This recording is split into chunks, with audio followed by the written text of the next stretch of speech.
aí galera do canal Bigodinho Com, beleza? Pessoal, bom dia, né?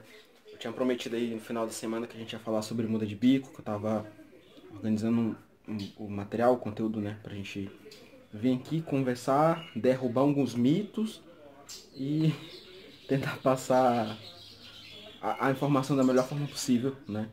Eu vou estar tentando fazer agora. O que eu não conseguir, perguntem, eu vou tentar responder em outro vídeo, né?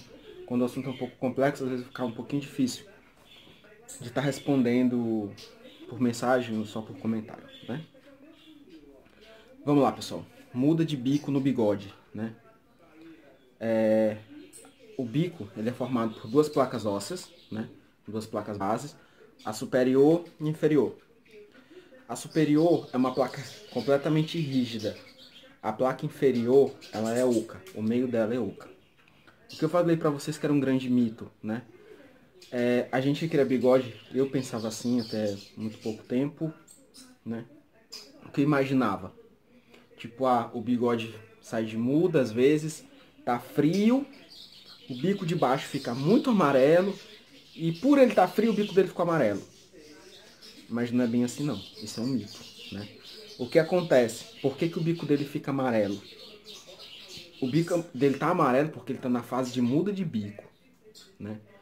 Por ele estar naquela fase de muda de bico, ele não tem estímulo suficiente para estar cantando. Ele tá frio, ele não tá em ordem, ele não tá fogoso porque ele tá mudando o bico, né? O que deveria ter acontecido? Ele deveria ter feito a muda de penas juntamente com a muda de bico. Devido a um desbalanço, né, a uma falta de balanceamento da alimentação, tá com as proteínas no nível alto, ele não consegue mudar a pena e mudar bico, que seria o correto. João, por que não consegue? A gente tá dando comida e não tá dando certo. Justamente pelos níveis de proteínas não tá sendo satisfatório pro organismo dele. Então ele está comendo uma quantidade de proteína, o corpo dele entende, poxa, se eu for destinar para a pena e para o bico, não vai dar certo. E outro detalhe, aí tem uns caras que dizem, pô, mas meu bigode aqui nunca ficou com o bico amarelo e tal, sai de mudo e já canta. Beleza, tem aves que elas têm um metabolismo muito bom, muito bem adaptado, e realmente o bico dela não é amarelo, você nunca vai perceber ele mudando de bico. Porque assim, a partir do momento que o criador percebe a muda de bico, é porque tem alguma coisa errada, né? A muda de bico ela é para ser feita de forma um pouco mais lenta e gradual até que a própria muda de penas. Ele começa um pouco antes da muda de penas e termina às vezes um pouco depois. Mas ela é para ser bem lenta, bem gradual, né? Quando não está sendo é por esses problemas de balanço de nutrientes, né? Dos macros, no caso, onde está inserida a proteína, né? O carboidrato e a gordura. E claro que alguns minerais, vitaminas, tudo conta, mas basicamente é a questão proteica, né? Porque essa camada de bico que ele vai trocar, aquela parte que cobre o osso, vamos lá, o osso como é que é basicamente composto o bico? Placa base, uma formação óssea, né? O periósteo, né? Que é um tecido muito vascularizado, com muitos microvasos e muitas terminações nervosas. E a camada de queratina. O que troca, João? A camada de queratina. Por que o passarinho sente tanto na muda de bico? Ó, tem passarinho que às vezes a muda de bico dele tá tão severa que ele fica meio só a bolinha, o cara acha às vezes que é algum outro problema, mas fica remetendo a alguns outros problemas, não é. Às vezes é a muda de bico, né? Ele vai sentir falta, e vai ter muita dificuldade para se alimentar, principalmente sementes mais duras, como o alpiste. Ele não vai quebrar direito. Um sinal que o criador consegue perceber muito fácil, ele vai olhar o coxo, onde está a comida, lá, o porta-vitamina, onde ele bote, e ele vai ver muita semente quebrada, esfarelada mesmo, assim, os pozinhos, né? Tirou a casca, mas não deu conta de comer. Problema na muda de bico, né? O que acontece? A ave ela precisa fazer essa muda de bico porque tanto as linhas de comessura, que está na parte inferior do bico, como a linha de corte, que está na parte superior do bico, sofrem um desgaste mecânico e natural, né? De tanto quebrar semente para todo o passarinho usa o bico, né? A ave, o bico ele tem função de seleção de alimentos, da ingestão de alimentos, né? função de defesa do território, né? Tanto para agredir como para se defender de um outro pássaro, da mesma ou de outra espécie, né? Uma outra função também que o bico de cima tem, por isso que ele é maciço, é a questão aerodinâmica, né? Do equilíbrio no voo da ave, né? Mas não vem ao caso, né? Beleza, vamos lá. Por que que o bico tá amarelo então, João? Me justifique isso. Bom, por que que o bico tá amarelo? O periósteo, onde é essa terminação que eu tô falando para vocês, que ela é muito vascularizada e cheia de terminações nervosas, os vasos sanguíneos ali vão trazer os nutrientes, vão trazer as proteínas, vão trazer a queratina, que é uma proteína composta por 20 aminoácidos, né? Na produção do metabolismo do animal, ela vem na forma líquida. Conforme ele vai conseguindo colocar ela para fora, ele vai expulsando a camada de queratina antiga, que começa a ficar tipo meio rachadinha, esbranquiçada, né? Crescer a ponta, que não era para estar acontecendo, que era para ser bem lento e gradual, né? E dessa forma ele vai expulsando. Como o bico de baixo, como eu expliquei para vocês, o de cima é uma estrutura maciça de osso, o de baixo é oco.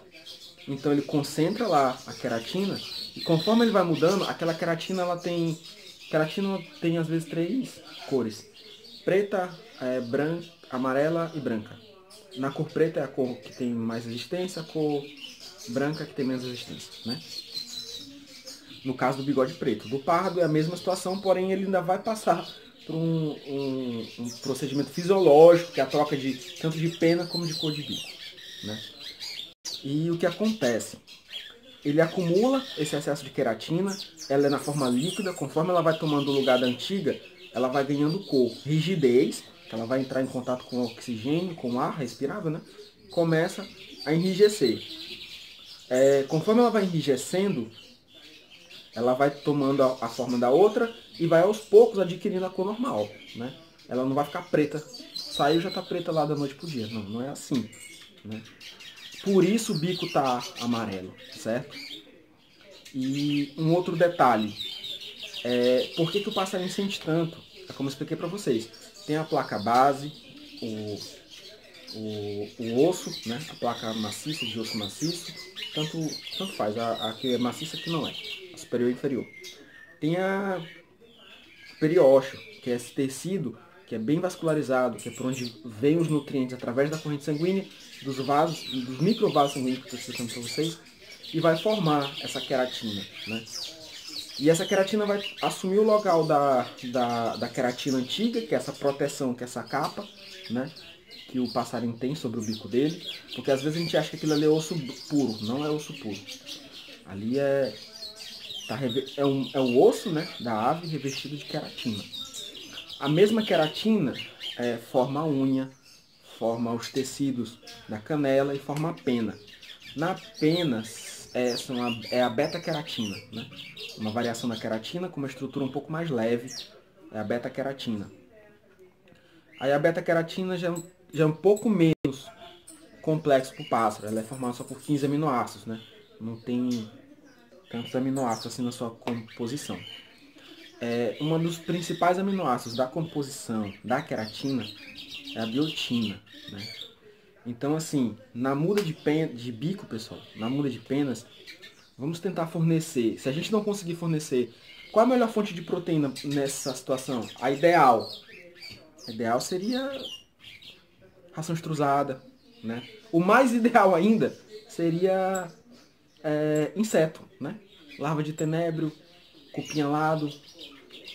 Mas a gente sabe que não é todo mundo que tem uma criação em casa de tenebro, que tem disponibilidade de cupim-alado, né? Para estar fornecendo para as aves. Nem todas pegam. Essa é a verdade. Muitas perdem o hábito de estar comendo por a gente não dar. E daí quando você tenta dar é um pouco mais difícil de fazer ele pegar, né? E assim, suplementar com um suplemento vitamínico que tem aminoácidos, né? Tem uma grande quantidade de aminoácidos. Vai ajudar bastante, né? A gente já falou de alguns aqui no canal, tipo Glicopan, Hidrovit, o Hemolitan, né? E bom, pessoal, é isso. Eu espero que tenha dado para explicar. Eu espero que o pessoal tenha conseguido entender, dúvidas, podem deixar no comentário, conforme a gente for conseguindo responder, como a gente for conseguindo ler, a gente vai tentando responder, né? Às vezes não é automático, mas na medida do possível a gente vai tentando responder. Bom, pessoal, é isso. Fiquem com Deus. Muito obrigado.